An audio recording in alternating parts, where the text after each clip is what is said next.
So being that this thing is a predominantly front-wheel drive vehicle, you wear down your front tires a lot. That's the front tire. This is the rear tire.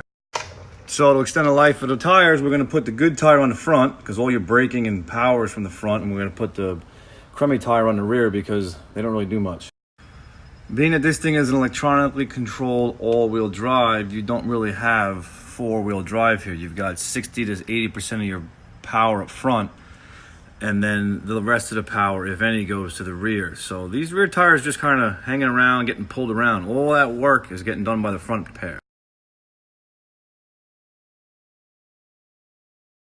So the way you tell if you need new tires is in these channels. Every tire's got them. They got these little dimples. There's one, there's another, there's another. You're supposed to have so much left. So these, if you run your finger across them, they're not flush with the surface of the tire, so there's some life left to these. But now these are on the rear. These have a lot of life left. That's why we rotate them to the front. We want all that traction for braking and stopping and turning on them front tires. No, I think you're making it looser. Yeah, you're doing a good job, kiddo. I think that rotor's welded on there. Give it a hit again. Harder. Oh, that sounds good now. One more time. Ooh, lunch break.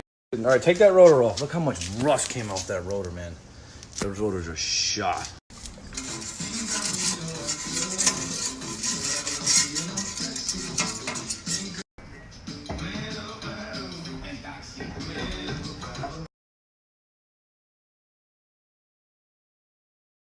All right, so we know that a disc brake, that when it spins, the caliper squeezes the disc. That's why it's called a disc brake. Drums are a little bit different. They still use a brake pad, but they call it a shoe. It's this round thing right here. You got one on this side, and you got one on this side.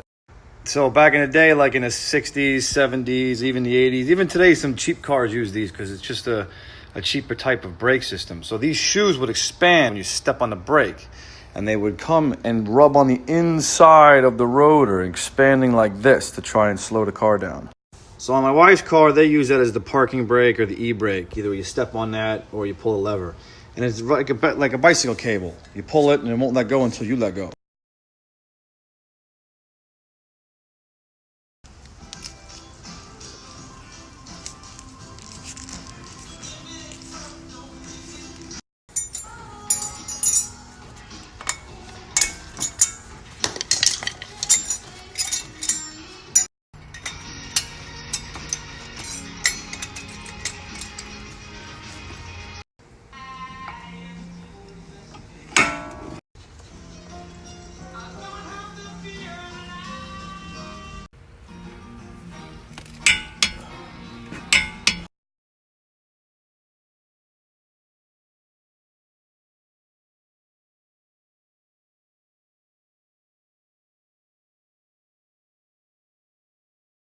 So other than the floor jack and the jack stands, it was all basic tools. Just some sockets, a couple of wrenches, and that's it. No specialty tools, except for me. At least my wife calls me a tool.